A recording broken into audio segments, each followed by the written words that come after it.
Muchas gracias, doctor Pellegrini. Muy enriquecedora la conferencia. Y yo creo que nos viene muy bien, que nos cae como una lluvia fresca sobre los cirujanos, que estamos en general bastante apartados de lo que es el manejo de las emociones y estamos generalmente muy atados a la racionalidad. Este, y creo que lo que usted mencionaba inicialmente, en el mundo en el que estamos viviendo, eh, la agresividad que se vive en la sociedad, eh, la opinión adversa que se ha ido generando sobre el personal de la salud y en general en nuestro país sobre algunas especialidades, sobre todo las quirúrgicas, los medios de prensa, las redes sociales. Este, Hay una serie de elementos que han ido favoreciendo lo que acá se llama, y en la Argentina también, un cierto tipo de separación o de línea divisoria o de grieta, digamos. Entonces, muchas veces uno está en el día a día manejándose con esa adversidad. Entonces creo que es muy importante, sobre todo, hacer una mirada hacia adentro y ver cuáles son esas áreas que podemos fortalecer y que podemos potenciarnos, que nos puede hacer mejores personas, que nos puede hacer mejores hijos, mejores padres, mejores abuelos, mejores médicos, entender más a los pacientes, ser más empáticos. Creo que esa es todo un área donde tenemos un camino largo por recorrer, y creo que ha sido muy interesante toda esa serie de reflexiones que usted nos ha puesto arriba de la mesa. Lo tengo conectado ahí al doctor Perrier, que ha sido profesor de cirugía y presidente de nuestra sociedad, que usted lo mostró en una foto ahí muy joven, aparecía en una foto el doctor Perrier. Si tiene el micrófono habilitado, le quiero dar la palabra para que haga algún comentario. Hola, ¿me oyen? Sí, ¿Se me oye? perfecto. Sí, Perfecto. bueno, buenas tardes a todos, gracias Gustavo. En realidad, habitualmente pasa que en las fotos siempre estamos más jóvenes, depende de cuánto tiempo lleva la foto, pero todos estábamos más jóvenes y lo lindo es poder disfrutar de esas fotos cuando la edad ya va pasando. La verdad que es un gusto mío, buenas tardes Carlos, un gusto enorme haber oído la conferencia y poder estar en contacto de nuevo contigo. Indudablemente que este episodio hecho por Zoom es una demostración de cómo la Sociedad de Cirugía y sus dirigentes supieron manejar la adversidad, porque nos privó de poder tener un festejo del centenario como hubiéramos querido todos y la sociedad se merecía, y nos determinó a postergar por primera vez nuestro Congreso de Cirugía que se hacía todos los años. Pero realmente con el doctor Pellegrini, con el profesor Pellegrini, hemos aprendido todos muchísimo de cirugía, pero también hemos aprendido mucho de cómo enfrentar la vida. Uno piensa de que la gente que llega a los sitiales más altos de la actividad científica y a veces profesional es gente que todo le ha ido bien. Sin embargo, yo creo que gente que ha sabido manejar la adversidad que la vida presenta todos los días, en pequeña o en gran escala.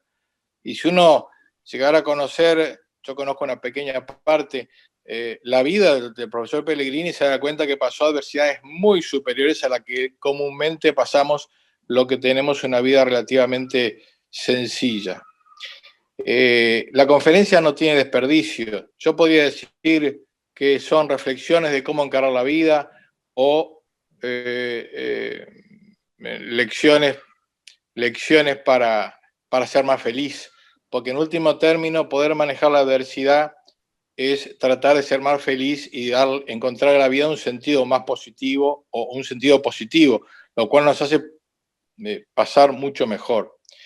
Realmente no tiene desperdicio, ya dije, entramos en un aspecto psicológico de la personalidad y de las emociones, y realmente creo que no es aplicable solo a la cirugía, sino que es aplicable a todas las cosas que nos pasan todos los días.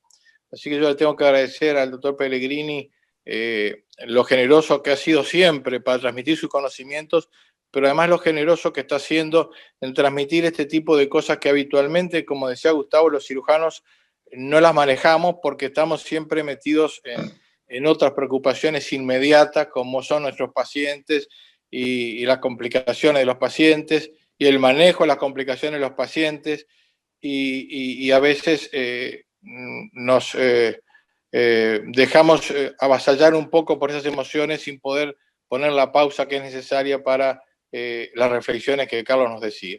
Así que yo le tengo que agradecer a la sociedad que lo haya invitado para que dé la conferencia y a Carlos por habernos dado esta transmisión de experiencia de vida que son realmente invalorables. Gracias. Gracias, Pepe. Doctor Salón,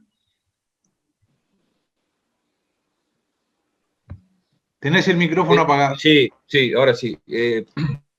Agradecer también y felicitar al doctor Pellegrini por su excelente conferencia, y además yo creo que el cirujano tiene que prepararse para enfrentar la adversidad, porque una de las situaciones que por lo menos a mí me cuesta más sobrellevar es cuando un paciente se complica. Esa transferencia a nosotros nos afecta mucho, por lo menos es una cosa muy que puede ocurrir y que uno siempre la tiene que enfrentar.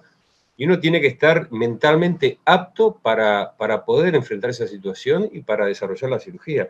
Entonces creo que en ese sentido todas estas reflexiones creo que sirven, porque el cirujano no tiene más remedio que estar preparado para enfrentar la adversidad.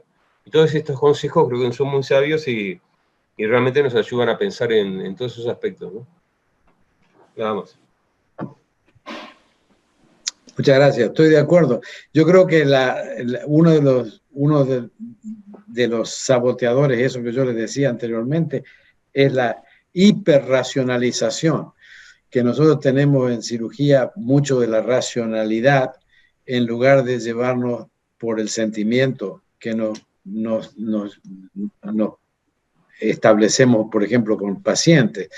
Y muchas veces esa racionalidad no nos permite manifestar los sentimientos que nosotros tenemos por alguien, y vemos una complicación como un elemento médico que hay que tratar, como una cosa mecánica que hay que corregir, en lugar de ir un paso más adelante y pensar en cuál es la emoción que tiene el paciente, cuál es el sentimiento que le generó al paciente, y analizar un poco eso que decía recién Andrés sobre el sentido de sentirse culpable de que uno ha ocasionado una complicación, ¿no es cierto? Y para eso podemos utilizar la racionalidad, pero al revés, disputando lo que la emoción le dice, ¿no es cierto? La emoción le dice que usted es culpable, y es culpable porque no hizo bien lo que tenía que hacer. Pero uno puede empezar a pensar, bueno, ¿lo hice bien o no lo hice bien? Si no lo hizo bien, es una forma de aprender. Si lo hizo bien, puede ser un problema de la naturaleza, puede ser otra cosa. Y empezar a racionalizarlo para decirse a sí mismo cuál es el nivel de responsabilidad que yo tengo, cuál es en última instancia, sentirse responsable, ¿no es cierto? Pero al mismo tiempo sentir que uno no tiene una culpabilidad de la magnitud como que uno la ve cuando ocurre una complicación. Yo estoy totalmente de acuerdo con usted. Cada vez que yo sentí una complicación, mi juez interior me decía, ¿cómo pudiste hacer una cosa así? Sos un animal, sos malo, no sos buen cirujano, todo va a salir mal.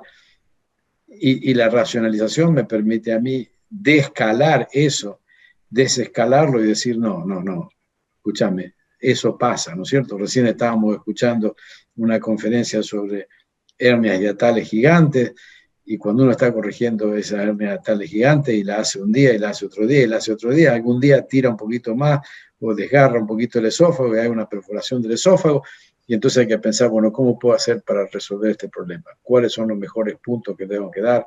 ¿Cómo lo tengo que hacer? ¿Cómo puedo exponer esta zona de la mejor manera, etcétera, etcétera, y moverse adelante. Es decir, convertir esa negatividad en una positividad. Y después un último comentario que le quería hacer. Nosotros prácticamente en marzo, cuando comienza la pandemia en el Uruguay, nos vimos enfrentados como sociedad de cirugía, sentimos un temor y una preocupación muy grande, porque en ese momento no sabíamos bien esto, cómo se iba a desarrollar en el Uruguay, qué impacto en salud iba a tener, cómo nos iba a afectar. Y bueno, yo me acuerdo que en ese momento cambiamos totalmente las directivas, en ese momento se estaba pensando en la organización de los congresos, comenzamos a estudiar el tema de la pandemia, qué efectos tenía, qué medidas habían que tomar, tratamos de comunicarnos con el resto de las sociedades científicas, con las autoridades de salud pública, y todo eso fue realmente una especie de reacción que tuvimos, incluso cuando se hizo la bienvenida a los residentes, se les dio una charla enfocada al COVID, trajimos especialistas, infectólogos, tratamos de cambiar la dirección para enfrentar la pandemia y bueno, y creo que después el gobierno siguió el mismo lineamiento y se logró un control eficaz al inicio. Se logró prácticamente una cuarentena no obligatoria y eso creo que fue lo que motivó que el país transcurriera los primeros meses. Ahora está la situación un poquito más compleja, pero con un control bastante eficaz de esta situación que ha afectado al mundo entero, ¿no? Y creo que eso en definitiva es una respuesta que nos da, que los cirujanos pueden tener a veces frente a la adversidad, que están habituados a enfrentarla y tratan de buscar mecanismos para hacerlo. Sí, en eso yo simplemente lo saludo como un ejemplo de cómo ustedes pudieron manejar con muchísima más eficacia que lo que se hizo acá en Estados Unidos, donde no había una dirección específica, donde cada una de las organizaciones profesionales lo trató de hacer para sus socios, para su manera, para su gente, pero no pensando en una forma global, porque tampoco no existía en el liderazgo del país una dirección y una forma de enfrentarse con este problema que fuera uniforme, ¿no es cierto? Y por eso que tenemos en este momento más de 10 millones de personas infectadas y en las últimas 24 horas más de 150.000 personas infectadas en las últimas 24 horas solamente, ¿no es cierto? Que es una cosa increíble. Y hay otros países como Uruguay, como Nueva Zelanda, como Finlandia, como China, la China pequeña, no la China grande, que han controlado completamente o por lo menos mantenido de una manera racional el efecto de esta enfermedad, ¿no es cierto? Esa es una respuesta social, no es una respuesta individual, pero es más una respuesta social, por lo cual cuando yo estaba mirando las estadísticas ayer de Uruguay comparado con el resto del mundo y de Estados Unidos comparado con el resto del mundo, tenemos muchísimo acá que aprender de lo que se hizo en Uruguay. Bueno, muy bien. Muchas gracias, doctor Pellegrini. Gracias a usted de nuevo por el honor. Muchas gracias por participar de los festejos del centenario.